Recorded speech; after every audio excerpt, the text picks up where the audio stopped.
Hey, Bruce Naylor here, your boomer consumer. Think this is going to be a pretty fun video. What if you were in the market for a small amplifier that was really versatile, very well made, had a lot of power, but yet you're on a limited budget, right? Maybe you don't have a lot of money, or you don't want to risk a lot of money on getting into this whole hi-fi thing. But you want something that's going to be flexible. Maybe you can grow with you. Maybe something that has multiple uses. Maybe you want to use it with some bookshelf speakers. Maybe you want to power some subwoofers. Maybe you want to build out a home theater system. Again, you want to keep the price low. Well, guess what? I've got the answer for you.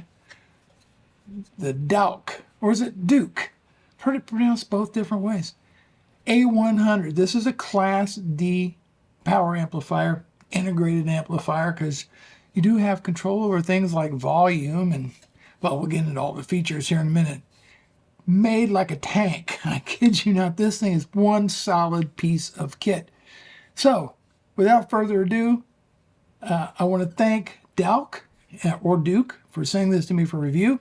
And if you like my videos, please hit that like button, share, subscribe. Help me grow this channel. But you know what? Enough talk.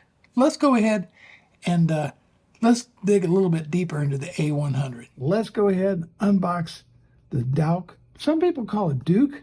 I'm going to go with Douk Audio. This is the A100.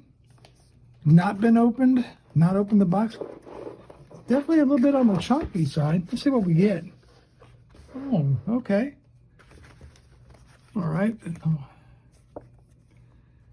Douk Audio make hi-fi affordable. Power output table of the A100. So it depends on the power supply that you got, but the top power supply would be 48 volts, 10 amps, which would make 480 watts. And then full power, 8 ohms, stereo mode, 185 watts per channel, or in mono mode, 190 watts per channel into two channels, or into one channel into mono mode. It's kind of interesting. And then, of course, you have your ratings at 6 and 4 ohms. At 4 ohms, in stereo mode, 250 watts into 2 channels, and 315 watts if you're doing mono. Okay, cool. Interesting. Anything else in here? I think it opens. It looks like it opens. There we go. So it's got measurements and all that kind of stuff in there. Nice. There we go. Okay. Got the warranty. Pass. I think you get a 1-year warranty on here. There we go. Founded in Shenzhen, China. All right. And now, let's open this. Ta-da. Let's see what we got here. I'm actually interested in looking through this power supply. They say it's a custom power supply. That is a heavy power brick. There we go. 48 volts into 5 amps for a total of 240 watts. So let's go to the chart. We got the 5 amp, there we go, into 8 ohm speakers, 102 watts per channel into stereo, 190 if you're putting it into mono, running in mono blocks. Way more than enough power, way more than enough power. That is a heavy duty brick. Okay, what else we got? Oh yes, the old figure 8 power cord. There we go. And then finally, we have, and that is chunky. That has got some serious weight to it. Let's go ahead and get it out of here. All right, and that's it for the box. Very nicely made. Okay, you can have it in the mono mode or stereo mode. You got actual toggle switches. Okay, well, I'm going to be running this in stereo mode. So apparently you can adjust the subwoofer frequency on here. I'm going to go ahead and just 2 positions, flat and sub. So I'm just going to go ahead and run it in flat for right now. I actually don't have subwoofers to hook up to this right now. something they call super bass. And I can feel a detent in the switches right here. And then this would be your subwoofer frequency, where you can kind of put whatever the low frequencies you want to the sub, with the rest being frequencies being sent to your, say, your bookshelf speakers or your primary speakers. And then you have an auxiliary volume on here, because you can actually kind of just use this as a preamp for something else. And then your volume control. What I don't see, though, is a power. Oh, this must. Oh, there you go. That's your off. Okay. The whole body of this thing is basically a heatsink. The whole thing. So you get some nice features with this. Let's just kind of talk about some of those. The reason you'd want this, first off, of course, we talked a little bit about the power ratings.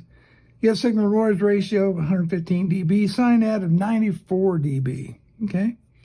Again, uses that TPA 3255 chip. And that's such a popular chip. That's in almost all of these high-powered mini amplifiers. This isn't actually an integrated amplifier, because you've got your preamp and amplifier all in one unit. Douk says it uses a 4-layer PCB board. Then you get what's called post-filter feedback technology. That just helps with distortion. It's kind of a thing with Class D amplifiers. It's a way to make them sound even a little bit better. And they're really proud of the components inside, because you get Japanese Rubicon components, WIMA German capacitors. There's Nichicon in here. Of course, you get your mono mode. You can use 2 of these in mono blocks. Custom-made 48-volt power supply. You get your subwoofer out, and it's a fully balanced design. Interestingly enough, they say it's a balanced design, but there's no balanced inputs on here. Let's take a look at the back. Your audio input, auxiliary out, and then you would have your speaker terminal out. By the way, this is copper. It's supposed to be copper. Yep, that's copper.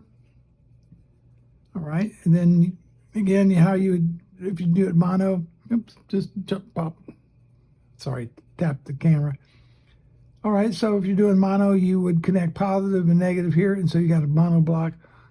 If you're doing a stereo, then of course your right and your left channel on here, and that's where you plug in your power supply. This could go to auxiliary out, could go to a powered subwoofer, something like that. Interesting design. Boy, it's heavy though. I think it weighs about 2.5 pounds. I like the case. I mean, it's just like one big heat sink. All right, and I think it looks pretty cool. I think it looks seriously cool. And you get this low pass filter for your subwoofer. It's not marked just what frequency you're cutting over this low pass filter, but nonetheless, maybe it's in the documentation somewhere. The size looks like it's almost 6 inches across, and just about the same in depth. This is a little bit. It's like 5.59 inches in depth, and then 2.36 inches tall. And they said weighs 2.5 pounds. So this is solid 2.5 pounds, that's for sure. It feels very, very solid. That's what you're getting for your $100. Now that's the price with the discount as of the date of this recording. The MSRP was, again, the date of this recording is $199. I'm sure it's going to be normally around about $100. But boy, that is a nice unit. I gotta admit, nice and solid. Okay, so what's next here? Well, I think what we'll do is we'll hook this up, and we will play some royalty-free music to kind of give you an idea how it sounds, and do a little bit of testing, and then I will be back.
Okay, so that was a demo of the A100.